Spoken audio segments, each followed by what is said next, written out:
I'm Dave McBride with Marketwatch. And on such days, when the Dow drops like a Carolina-rigged heavy sinker baited with a jumbo leech, and prudence suggests rolling over one's annuities into a Folgers can in a deep hole in the backyard, I'm reminded of a verse on the blackboard at Wharton. Ooey gooey was a worm, a mighty worm was he.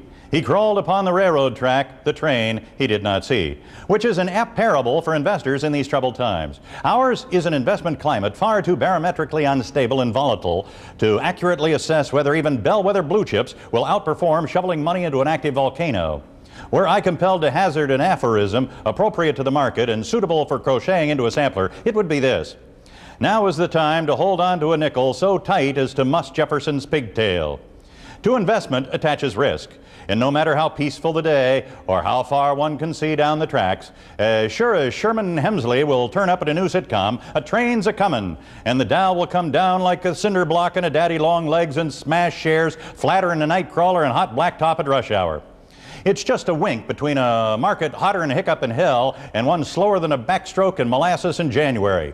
When the Fed chairman's rate cutting carries as much wallop as a flea on a bison, and when the fast-expanding NASDAQ of 1999 is currently as fat as a speckled hen's forehead, it is small wonder many investors have ducked and covered like a sissy with a bottle rocket.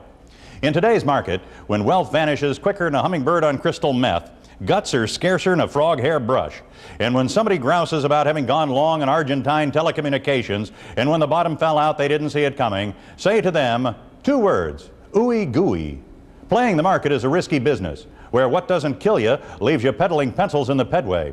But were I asked, I would issue a strong recommendation for acquiring shares of outfits that make those scrolly things in the bottom of TV screens. Used to be you could only see this scrolling text on the walls of brokerage firms or in Times Square, where it would customarily say, Japan surrenders, or Ruski's orbit Sputnik, or some such.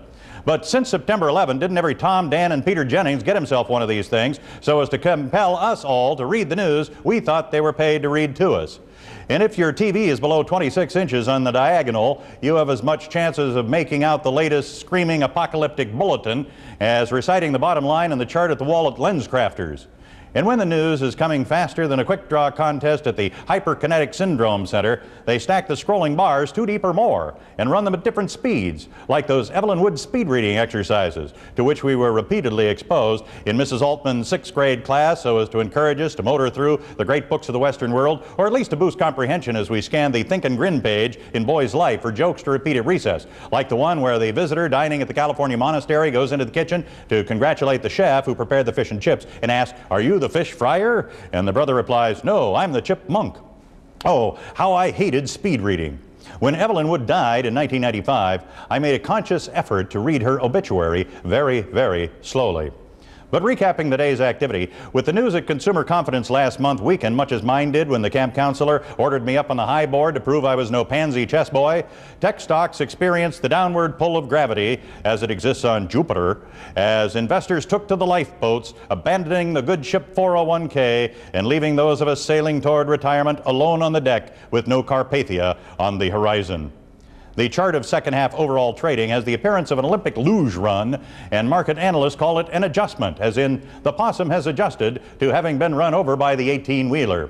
Although, in yesterday's after-hours trading, the Dow and NASDAQ managed to rise briefly in the manner of the Space Shuttle Challenger. That's Market Watch. I'm Dave McBride.